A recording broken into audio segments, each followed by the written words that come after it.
Get Out of Bed by Robert Munch, illustrated by Dave Whammond.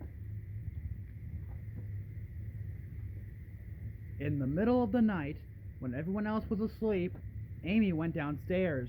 She watched The Late Show, The Late Late Show, The Late Late Late Show, The Early Early Early Early Show, and finally went to bed because she was feeling somewhat tired. The next morning, everyone came to the breakfast table, except Amy. "Where is Amy?" said her father. "Where is Amy?" said her brother. "Amy's asleep," said her mother. "I have called her 5 times. She is still asleep. What are we going to do?" "No problem," said her brother. "I can get her up." Amy's brother ran up the stairs and yelled as loud as he could, "Amy!" Amy snored. "Be late for school," he said. "See if I care." And he went back downstairs. "Well, I know what to do," said Amy's father. He walked up the stairs and said in his sternest father voice, "Amy, if you don't get out of this bed this instant, I'm going to be very mad." Amy snored. He went back downstairs and told Amy's mother, "Your daughter will not get up." "Well, I have something that sometimes works," she said. She ran up the stairs, stood Amy on her feet, and said very nicely, "Amy, please wake up." Amy fell over and went to sleep on the floor. Her mother ran back downstairs and said, "I can't get her up, I can't get her up." "Oh no," said her father, "I have to go to work."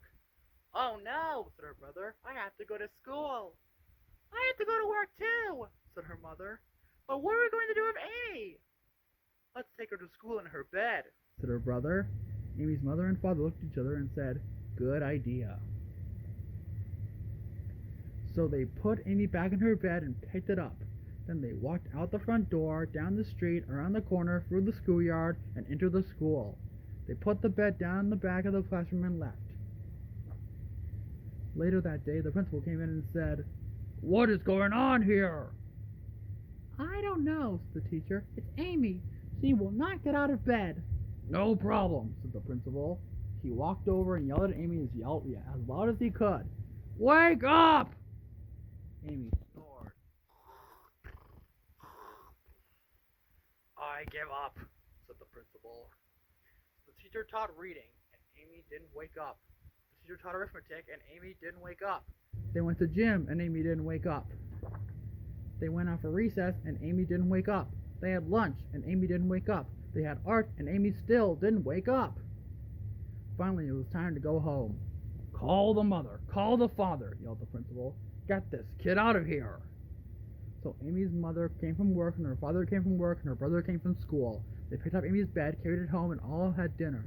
Except Amy. Amy was asleep. "If she never gets up," said her brother, "can I have her room?" But the next morning, Amy did get up.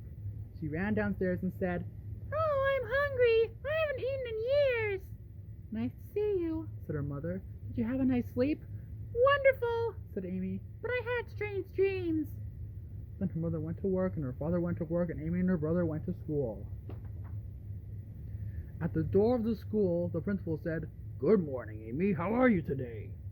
"Wonderful," said Amy, "but I had strange dreams last night." "I bet," said the principal. Then we walked to her classroom, and everyone snored. The end.